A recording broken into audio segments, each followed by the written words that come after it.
Bueno, buenas noches a todos, bienvenidos nuevamente a Nueva Argentina, siempre haciendo análisis políticos del interés nacional. Soy Lucas Cianfaña. En este caso vamos a hablar de un tema muy importante en esta época, ya que siempre pensamos cómo generar un proyecto nacional, un proyecto soberano que nos permita, digamos, aprovechar nuestros recursos, sobre todo adelantarnos a esta época y pensar los desafíos del siglo XXI. Para eso cuento nuevamente con un ya amigo de la casa, Leandro Con. ¿Cómo estás, Leandro? ¿Cómo estás, Lucas? ¿Todo bien? Bien, todo bien, dentro de lo que se puede, Bueno, obviamente. me alegra estar acá de vuelta. No, por favor, el gusto es nuestro. Y bueno, por si no lo han conocido aún, Leandro Ocon es licenciado en Ciencia Política, magíster en Estrategia y Geopolítica. También es candidato a doctor justamente por la misma carrera de Ciencia Política, investigador y docente en la Escuela Superior de Guerra, en el Colegio Militar de la Nación.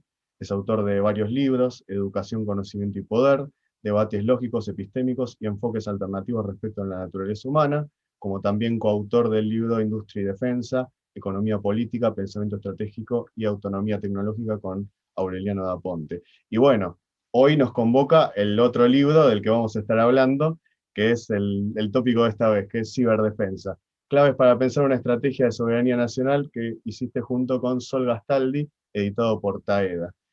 Así que bueno, en el ciclo de conferencias anterior, al que hicimos a finales del año pasado, que era sobre poder político, un poco ya adelantaste algo de eso Sí, y te adelante, gustaba profundizar. adelante. Y también me había prometido hacer títulos más comprensibles, porque ya ni yo entiendo los títulos que hago. Entonces, acá, gracias a Dios, en este libro participé muy poco en la redacción del título. Lo hicimos como una votación grupal entre varios autores que participaron de este proyecto. En realidad no es un proyecto solamente mío, sino fue, sí, también en coautoría. El proyecto, o sea, la coordinación del libro fue en conjunto con Sol Gastaldi, pero en realidad en el libro, como en Industria y Defensa, participaron muchos autores, que es parte también de una idea que yo tengo de hacer academia y de hacer, digamos, de propuestas de libros, que es tratar de incluir la mayor cantidad de personas posibles con ideas diversas, ¿no? Me gusta pensar la producción académica nacional, incluyendo la mayor cantidad de autores de diversos rubros y diversos quizá orígenes ideológicos, para ponerle una palabra, ¿no? Acá hay una muy mala práctica generalmente en Argentina y en América Latina de que cuando se habla de defensa o de otros textos, muchos académicos no citan académicos que no están de acuerdo. Entonces, hoy, por ejemplo, leí un artículo publicado hace poco en una revista reconocida de ciencia política, donde el autor cita, dice, bueno, esto es un debate olvidado en la academia. Y no sé, mirá, lo último que citaste del año 2017 por una autora, digamos, pero acá se debate mucho sobre defensa nacional, hay un montón de escritos sobre defensa nacional, pero de golpe como el autor no lo escribe, no lo leyó, no sé qué le pasó, dice, no, no se debate. Sí, se debate un montón, hay un montón escrito. Entonces, Hacen para evitar como, eso, hacen como el cerco epistémico, ¿viste? claro, hay inserto epistémico, ¿no? Y después también la misma lógica académica nacional, me aprovecho que le pego un par de cañones a la academia, eh, también valida esos textos porque, digamos, la forma de producir acá tiene que ver mucho con ocupar espacios, ¿no? Entonces vos tenés el que te corrige el texto, el lugar donde mandás la revista, todo el mundo se empieza a conocer que esto y que el otro, y queda algo medio raro, ¿no? Digo, y justamente siempre que yo soy un fanático de la metodología, es en realidad de donde yo mucho tiempo me especialicé. A mí lo que me gusta es la epistemología y la metodología. Trato de romper ese esquema, que simplemente sabes, ¿no? Muchos alumnos, cuando empezás, cuando metés en el campo de escribir y tratás de publicar revistas, en artículos en revistas académicas, con referato, con lo que sea, te encontrás con artimañas, con una política invisible, y en vez de encapricharme, siempre quise ser más inocente y decir, la única forma de romper esto es uniendo voces, ¿no? Tratando de abrir el juego a los que por ahí piensan distinto o tienen una propuesta analítica diferente. No sé, por ahí Yo tengo por ahí una tendencia más bien geopolítica más dura, me gusta más hablar de todo lo que tiene que ver con la importancia de las Fuerzas Armadas o lo que sea, y otra persona por ahí piensa distinto, pero no por eso lo descarto, ¿no? Lo incluimos en el debate y que se arme el debate que tenga que ser, y entonces que el campo del debate sea el texto y no un debate invisible a las personas. Gracias a Sí, Dios por en este supuesto. libro no pasó tanto, y por eso invito también a que se lea, porque la verdad es que por lo menos el proyecto es plural e inclusivo, que ahora también está de moda.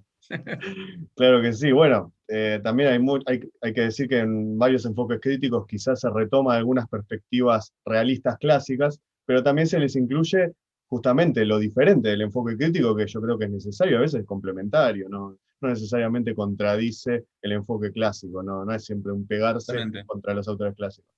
Completamente de acuerdo. Bueno, Leandro, para empezar, sé que suena un poco de perogrullo, pero primero que nada te pregunto, con tus palabras, ¿cómo describirías, digamos, la sinopsis del libro? ¿Por qué ciberdefensa? ¿Por qué ciberdefensa? Bueno, el proyecto original era tratar de hacer una producción original nacional de ciberdefensa. Digamos, vivimos en un mundo donde se debate muy poco, digamos, perdón, se debate mucho, pero no está concluido el debate de la ciberdefensa a nivel internacional. Lo estoy diciendo en las academias quizá más reconocidas en el mundo, donde se les ocurra, en Estados Unidos, en Europa, en China. Es un debate que está en la agenda política académica de los estudios de defensa y seguridad y de relaciones internacionales. Entonces nos quisimos meter de lleno ahí. Ahí la verdad es que tengo que agradecerle a Sol porque ella me invitó al proyecto, eh, y este proyecto también nació de muchos de los autores que también tuvieron la iniciativa y, y me invitaron a participar. Y entonces, si yo tuviera que resumirlo, es tratar de debatir desde la Argentina, y para la Argentina o para los países latinoamericanos, cómo pensar la ciberdefensa. Creo que si lo tuviera que resumir es eso. Y es una serie de artículos donde se van haciendo de distintas metodologías y distintos enfoques, análisis contemporáneos, revisión de literatura, crítica, digamos, a los textos, algunos textos comparados, más de policy, hay unos textos más teóricos, que quizás son los míos, y también los de Sol. Y bueno, y la idea fue armar como un gran corpus teórico para contribuir al pensamiento y al diseño de política pública de la de ciberdefensa en Argentina y en los países como la Argentina, ¿no? Que están en vías de desarrollo, que son países de desarrollo medio, y tratar de quizá de independizarnos de la matriz académica, intelectual por ahí de países desarrollados, porque siempre termina siendo un poco eso, ¿no? Nos nutrimos de textos del extranjero y no hacemos producción propia. Bueno, este es un texto de producción propia. Claro, qué importante, ¿no? Para pensar una estrategia nacional, también tener un marco conceptual nacional, o sea, situado de alguna manera, porque si no, siempre estamos con las recetas de otro. En ese sentido, bueno, fíjate que se titula, el subtítulo, Claves para pensar una estrategia de defensa, y ahí yo, bueno, un poco con lo que dijiste, ya dejaste un poco entrever que no es porque se hable poco del tema, pero vos tratás de generar, en todo caso, pensar la estrategia en esa clave del tema de la ciberdefensa particular y no tanto solo de la defensa aislada del tema de la tecnología, ¿no es cierto? Exactamente. A ver, hoy no se puede pensar, o no, y esto es algo que a veces se me ha malinterpretado, creo, no se puede pensar el mundo ciber disociado del mundo real. El mundo ciber no es una cosa abstracta. El mundo ciber tiene fierros, tiene armas, se ancla en cosas físicas. Digamos, cuando por ejemplo la gente dice la nube, ¿no? Donde hoy se guardan datos, se le ha puesto el nombre conceptual de nube, que uno dónde guardó los datos, la información del mail, en la nube, está todo en la nube. ¿Qué nube? La nube son unos servidores físicos que están en un lugar, y si alguien tira una bomba ahí, se acaba la nube, se pierden los datos. O sea, la información hoy viaja principalmente, o sea, el 98% de la información que circula en el mundo, en el ciberespacio, ocurre a través de cables submarinos que son reales. O sea, si alguien, digamos, si algún actor, sea estatal o no estatal, destruye uno de esos cables submarinos, se corta una conexión de información entre un país, entre, digamos, quizá un continente y el otro. Entonces, digamos, existe un mundo físico, y ese es quizá mi aporte. Yo, digamos, en el texto trato de pensar una geopolítica de la ciberdefensa, eh, y obviamente lo hago desde mi paradigma, mi interés en la tecnología, y obviamente la tecnología siempre tiene un lado conceptual, un lado, digamos, teórico y lógico, y, y quizá cultural, pero también tiene un lado físico, ¿no? Y es esa vinculación entre lo físico y lo psíquico donde ocurre el ciberespacio, ¿no? Entonces, eh, incluso, si me permitís un segundo para que la gente trate de entender mi delirio, voy a leer una frasecita de mi texto, digamos, porque creo que ahí va la cuestión, ¿no? Va al punto de, eh, bueno, yo lo titulé, eh, digamos, Abracadabra y la Biblioteca de Babel. Una aproximación geopolítica a la espacialidad del ciberespacio. Entonces, yo arranco hablando del concepto de abracadabra, ¿no? ¿Qué es abracadabra? Es una palabra que remite a la posibilidad de modificar una realidad como resultado de su enunciación y de la fuerza de voluntad. O sea, yo digo abracadabra y algo pasado, como la magia, ¿no? Entonces, se remite etimológicamente al arameo abracadabra o al hebreo abrakedabra, que significa yo creo al hablar, o iré creando conforme hable. Es decir, por medio de esta palabra se puede crear o cambiar un objeto, una situación, una realidad. Quizá algunos de ustedes ya se dan cuenta a dónde voy, y es que el anclaje al concepto de que comunico algo a través de un mensaje, de unas palabras, de un concepto, cambio realidad. Y por eso también después lo meto a Borges, a la biblioteca de Babel de Borges, donde digo, imagínense un mundo una biblioteca de abracadabras, un mundo lleno de abracadabras.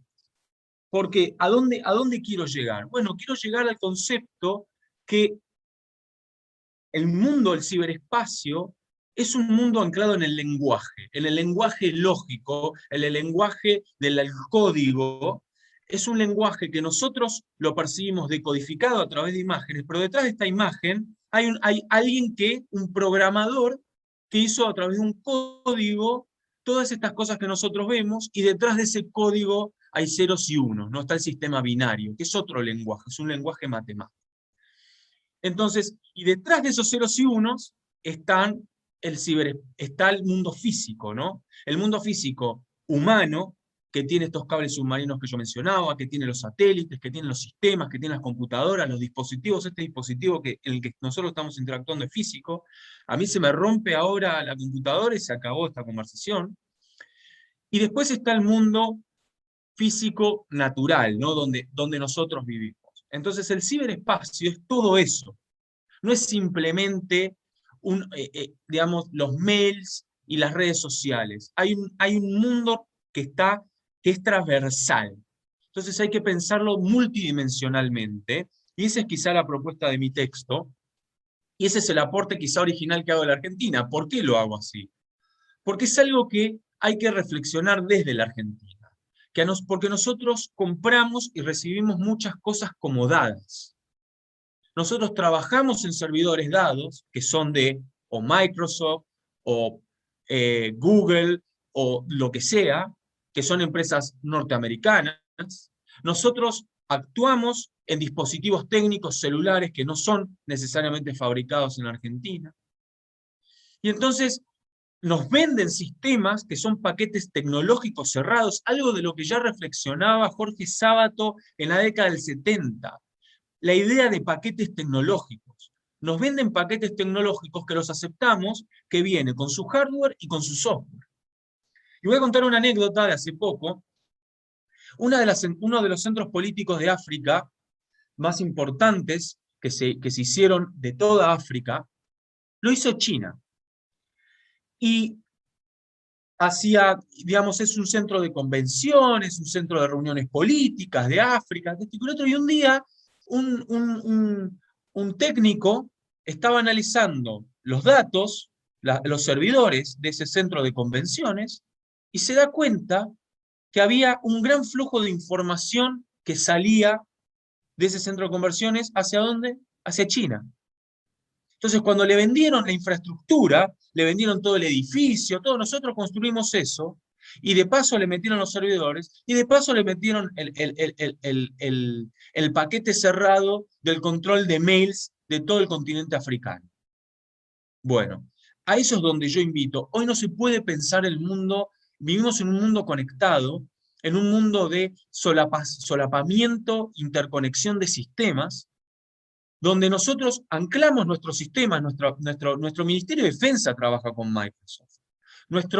Todos nuestros ministerios que tienen infraestructuras tecnológicas trabajan en base a sistemas que no son dados, que nos los dieron, y confiamos ciegamente que no. ¿Por qué van a meterse? Sí, el actor con intereses geopolíticos se mete si lo tiene que hacer, y lo va a justificar del mal necesario que sea. Entonces, cuando vienen propuestas como vamos a hacer la central nuclear, vamos a hacer esto, vamos a hacer lo otro, no son simplemente edificios de concreto, venden detrás de eso, de la infraestructura, venden un paquete tecnológico, y también en ese paquete tecnológico están las redes sociales, está Facebook. Si no, China no tendría bloqueado totalmente el acceso a Facebook, a WhatsApp, a Instagram, a Google, a Amazon. ¿Por qué? Porque ellos lo hacen y no quieren que se lo hagan a ellos mismos, que también lo hacen los otros actores internacionales. Entonces nosotros, que hoy la vida cotidiana está cada vez más anclada en el uso de redes sociales, en el uso de estos dispositivos, mails, lo que se les ocurra, digamos, estamos todo el tiempo en contacto con tecnología, con Netflix, todo le estamos dando nuestra información a corporaciones que después, si las tienen que usar las naciones con intereses, lo van a usar. Justamente, Leandro, eso de que la tecnología está cada vez más presente, bueno, como estamos grabando ahora, obviamente, lo mencionaste, muchos autores hablan también de la revolución espectral, porque como planteaste, hay ciertas cuestiones que tienen que ver con lo simbólico, con el uso de las palabras, o que mencionaste a Borges, mencionaste el tema de la Biblioteca de Babel. Tiene que ver con todo un mundo de símbolos que siempre existió para el ser humano y que ahora quizás es más denso que nunca, ¿no? Ya no está en el plano tan abstracto como era en otras épocas, ¿no? Y hoy está muy mediatizado por estos aparatos, y justamente eso también me trae a pensar eso que dijiste también recién. El Ministerio de Defensa trabaja con software que no es propio. Entonces, volviendo justamente un poco más a las fuentes, digo, si el Ministerio de Defensa no trabaja con software propio, este proyecto tuyo y de tu compañera de hablar de ciberdefensa, ¿no es una forma también de traer de vuelta el debate de la defensa que, como vos mencionaste, siempre es un círculo vicioso? Sí, obvio. Es mi forma, esa es mi forma, acabas de revelar mi gran estrategia. Es mi forma de traer el debate a los debates clásicos de la Argentina. En la Argentina se debate lo mismo hace 200 años. Yo, digamos, por eso cito y lo busco en autores y en pensadores nacionales que pueden, digamos, peronistas, no peronistas, antiperonistas, muchos pensadores nacionales de todo tipo, corte y color, así por decirlo, han reflexionado sobre esto y debatimos lo mismo hace 100 años. Y las potencias actúan de igual manera hace 200 años. Entonces, si hace 200 años la estrategia de Gran Bretaña fue para apoderarse del aparato productivo, fue hacer políticas de infraestructura, apoderándose de los medios de comunicación como los ferrocarriles, no tiene que ser de extrañar para nadie que la potencia ascendente quiere tener control de los medios de comunicación del resto, no solo de la Argentina, sino del resto del mundo. La política de infraestructura china, lo pueden buscar, es googleable, es parte de este mismo sistema de pensamiento imperial que tienen las potencias, y es un cálculo lógico. Si uno, digamos, se apodera de los medios de comunicación fundamentales que tienen que ver con la economía política de un país, tiene control, no, empieza a ganar control de aquellos elementos claves, digamos, de lo que implican los elementos de poder nacional, la economía, las comunicaciones, las infraestructuras críticas. Una cosa es que me quieran vender productos, y otra cosa es que la política de infraestructura se meta en las cuestiones estratégicas, como las plantas nucleares, como los medios de comunicación, como digamos, la hidrovía, se me ocurren sin fines de ejemplos. Entonces, obviamente, quizá a mí se me critica por excesivamente duro en mi postura, pero me parece importante hacer el señalamiento de que existen cuestiones que son estratégicas para las naciones y cuestiones que no son estratégicas para las naciones. Y negociar con una potencia que mira al mundo como una potencia, no mira al mundo como un país pacifista, no es una potencia pacifista, no es una potencia que uno tiene un ejemplo a seguir. Realmente uno no aspira, digamos, a tener que seguir ejemplos de potencias, y yo critico acá todas las potencias por igual, porque todas tienen su Guantánamo, sus centros de reeducación a poblaciones. Digo, me parece que estamos jugando un juego que ya hemos vivido muchas veces y parece que no aprendemos de nuestros errores. Y ahora de vuelta en este nuevo mundo cibernético, donde nos vendieron el Internet como una utopía de la libertad de la información, de la libertad, acá vamos a ser todos libres, no vamos a ser todos libres. El mundo del Internet es el futuro mecanismo de control y de dependencia, y hoy se ve clarísimo porque estamos todos buscando la forma de aislarnos del Internet saliendo a correr un parque o yendo al parque. Antes el Internet era un lugar donde nosotros nos aislábamos de la realidad, quizás más de una persona, y hoy la gente busca la realidad para aislarse de Internet.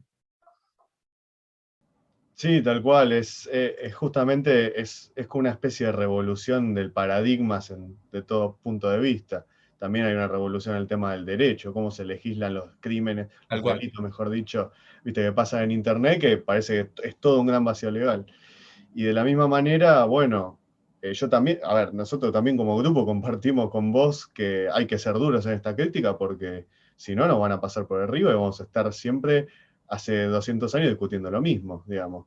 Y justamente la idea es que podamos tener un desarrollo de 200 años y no discutir 200 años algo que nunca se salda.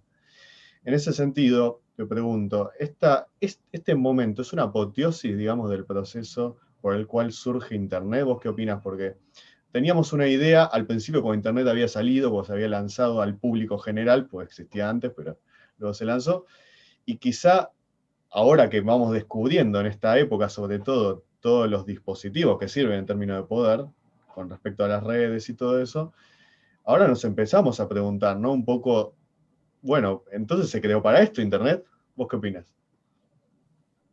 Es una buena pregunta.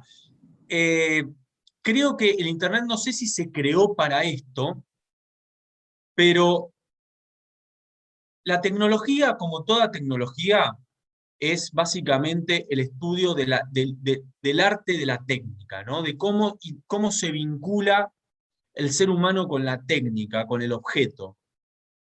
Y el Internet es una herramienta.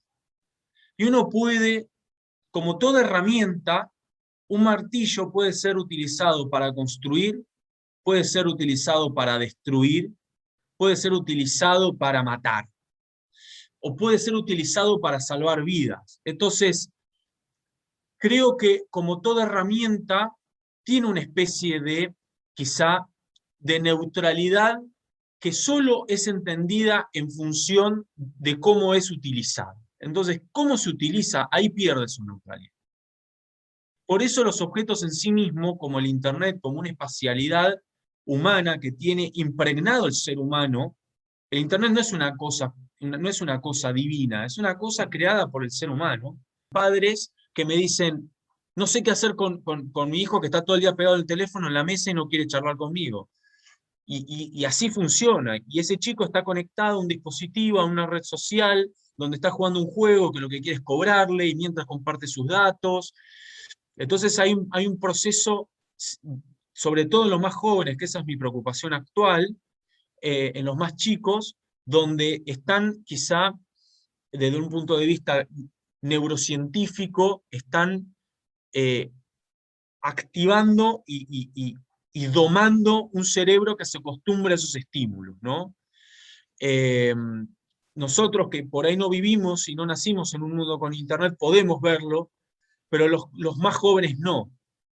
Entonces, creo que el primer punto, el punto de partida es crear una conciencia crítica del internet. Y después se vienen los dispositivos. Obviamente con esto yo no estoy diciendo que hay que hacer celulares en Argentina y todo, porque no vamos a poder, porque no puede hacerlo nadie.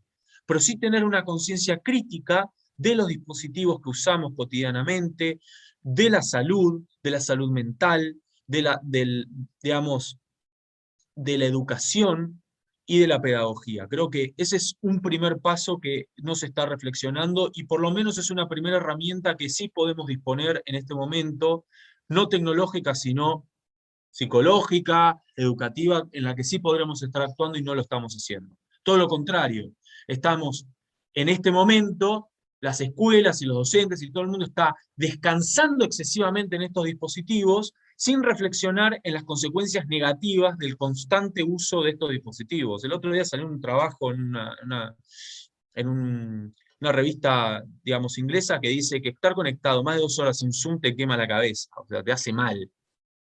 Es que crea una fatiga intelectual superior a estar en un seminario de astrofísica por 8 horas.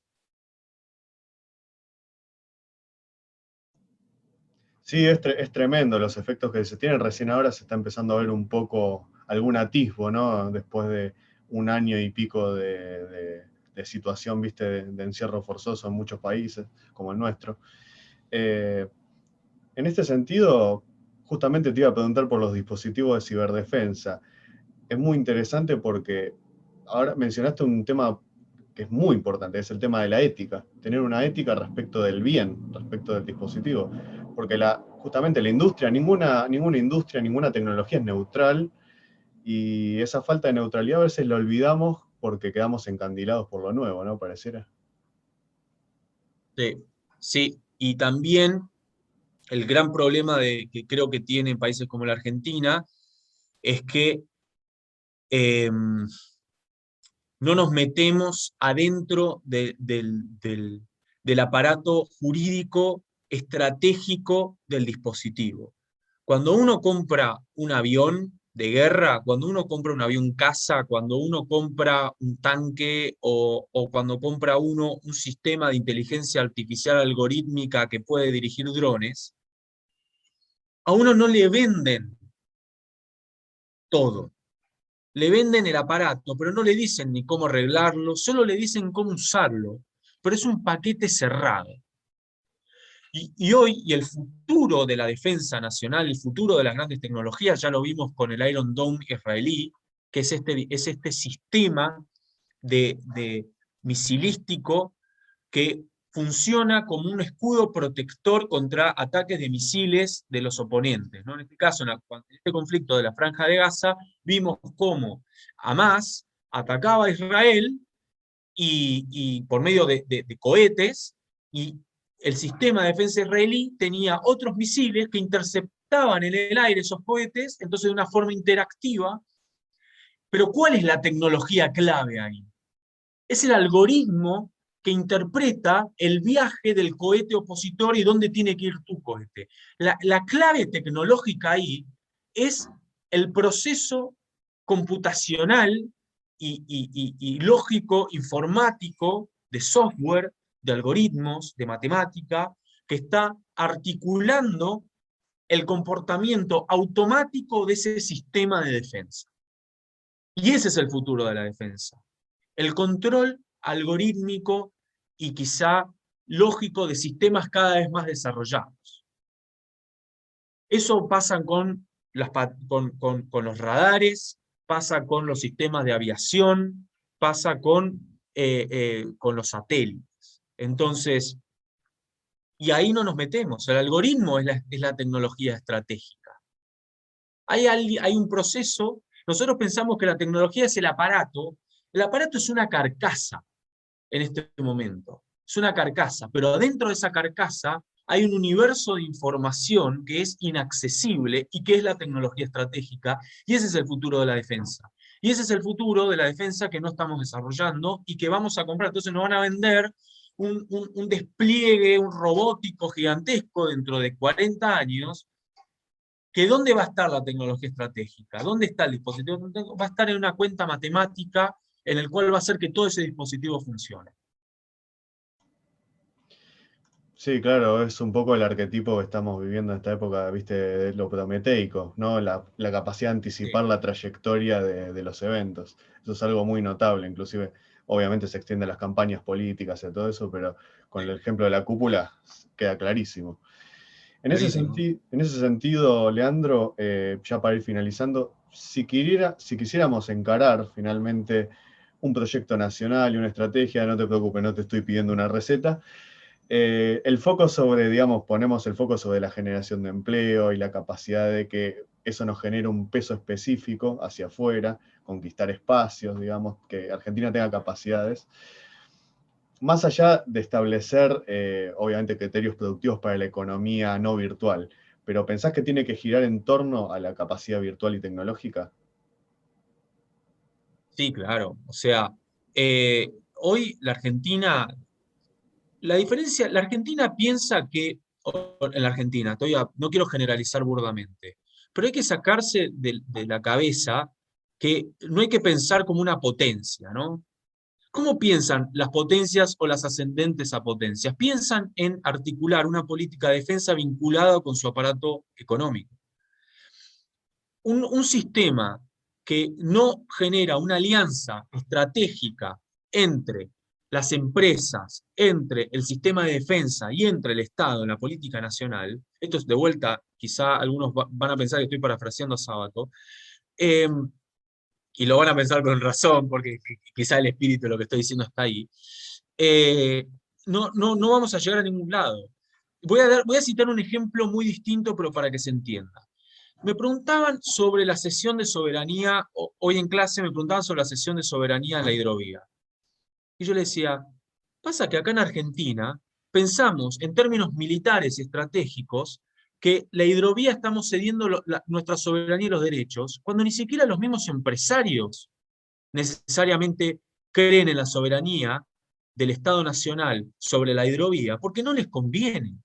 Que un empresario que exporta va a decir, por favor, que la Argentina no tenga soberanía sobre ese espacio, porque me va a rematar impuestos y no voy a producir nada.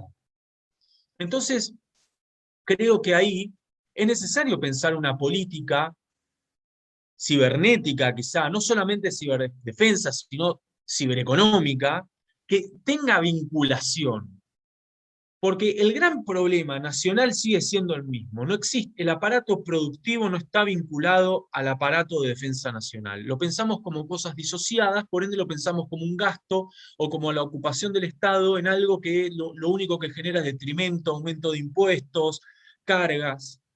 Entonces, si queremos, digamos, si la Argentina quiere sumarse a la carrera del desarrollo en el siglo XXI, va a tener que pensar cómo se vincula y se asocia las nuevas economías, la economía de la programación. En la Argentina hay gente brillante, programadores brillantes, chicos que entienden perfectamente, que venden sus servicios al exterior, porque en la Argentina no hay una política empresaria que desarrolle necesariamente empresas, pequeñas empresas y grandes empresas para programadores, eh, diseñadores web, diseñadores gráficos, lo que sea. Nos tercerizan a nosotros otras empresas, porque acá no hay una política de desarrollo para empresas locales que puedan explotar ese recurso que sí tenemos, que es un recurso altamente capacitado y personas muy capaces. Ese es el punto. Entonces, creo que aparte, digamos, solo podemos pensar una política de ciberdefensa también, entendiéndola desde el punto de vista de autonomía tecnológica. Ahora, ¿cómo podemos pensar una política de autonomía tecnológica si no tenemos recursos nacionales que generen esa autonomía? La autonomía es que sale de algún lado. Y la autonomía no puede ser siempre, digamos, del punto de vista de cargar obsoletamente al contribuyente en cuestiones que son, digamos, hasta yo lo percibo así. Ahora, si tomamos ejemplos de casos exitosos, Corea del Sur, por ejemplo, Tailandia, Israel, Turquía, Irán, Rusia, un montón de países que no son potencias, lo que hicieron fue darse cuenta que la forma de generar autonomía tecnológica es generar un empresario capaz de generar esa autonomía tecnológica. Y después, ¿qué hacen? Venden el producto a paquete cerrado. Entonces yo genero mi producto, lo uso en mi propio país y después lo vendo como paquete cerrado a otro país. Eso es lo que nos hacen a nosotros. No entiendo cómo no lo podemos hacer nosotros a nosotros, digamos. Si tenemos los recursos nacionales, que es la cabeza de los argentinos, lo tenemos a mano y no lo hacemos, bueno, no sé, son políticas, ahí viene el punto de la política, ahí la política tiene que actuar y no actúa. Es más, Sí, muchos argentinos deben estar haciendo software que después nos venden a paquete cerrado.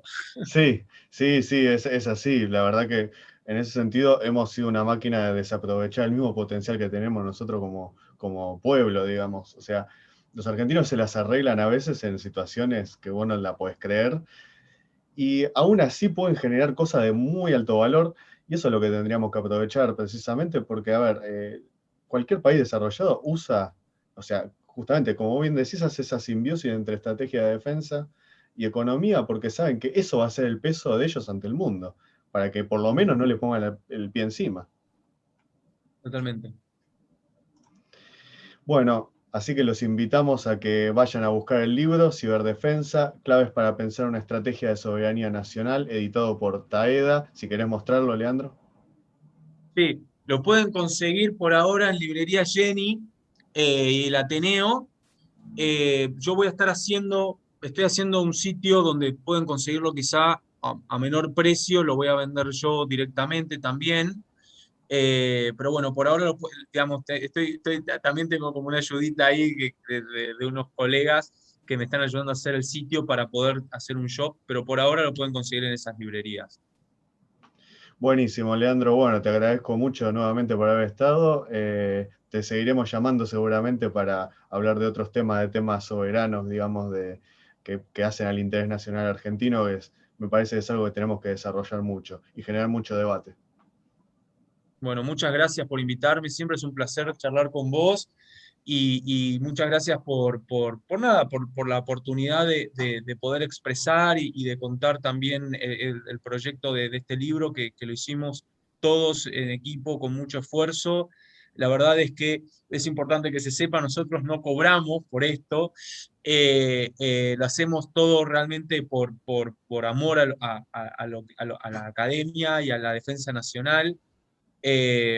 Así que nada, es para que se sepa, ¿no? Digo, es importante que se sepa que realmente es el producto del esfuerzo de muchas personas que hacen esto porque lo creen y lo ponen mucho amor y mucha pasión a pensar temas estratégicos nacionales y en la defensa nacional. Bueno, si es un esfuerzo patriótico, con más razón tenemos que ir a buscar el libro. Es un deber moral de los argentinos. Así que nuevamente te agradezco, Leandro, y nos estamos viendo en la próxima. Bueno, muchas gracias. Chau, chau. Chao.